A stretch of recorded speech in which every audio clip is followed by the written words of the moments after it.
So this tutorial is going to walk you through how to customize your navigation bar for students.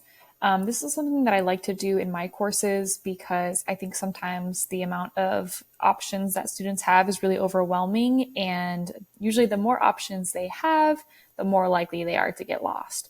So the way that you change these options that kids see is that you will go over here to settings. You'll go to navigation at the top. And then on this top portion, you'll see everything that kids will be able to see on their end. On the bottom portion, you'll be able to see everything that is hidden from students. So you want to make sure that you don't necessarily disable these features. You're just going to drag them down here to the bottom in the hidden category.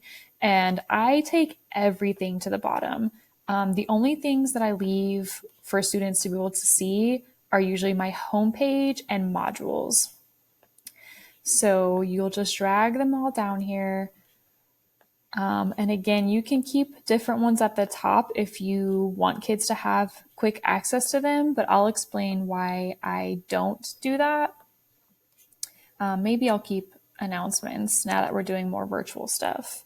And then you have to make sure that you go to the bottom and hit save. So what you'll see is all these little closed eyeballs on the side. And that doesn't mean that kids can't see that content. It just means they can't see that option, like to navigate to that on their sidebar. Okay, so like if we go to student view, as a student, now I can only see home and modules. And what that does is it forces students to work through the modules in the order that you have them set up.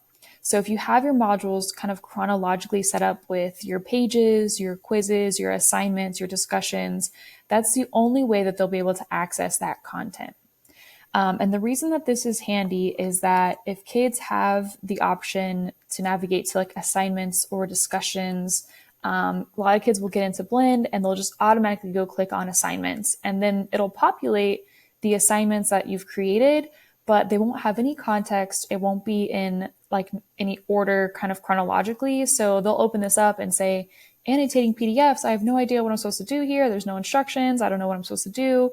But that could be because it's not embedded within a module that kind of sets them up to be ready for that assignment.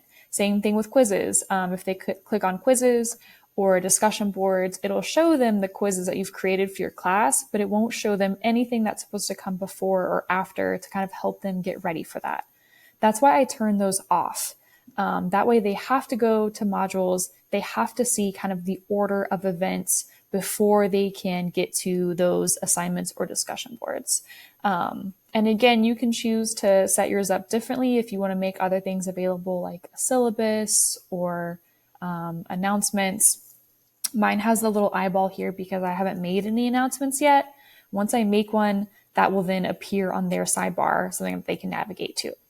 So if you're interested in kind of turning off or hiding these navigational buttons, again, you'll just go to settings, you'll go to navigation, and you'll drag down whatever you don't want them to see.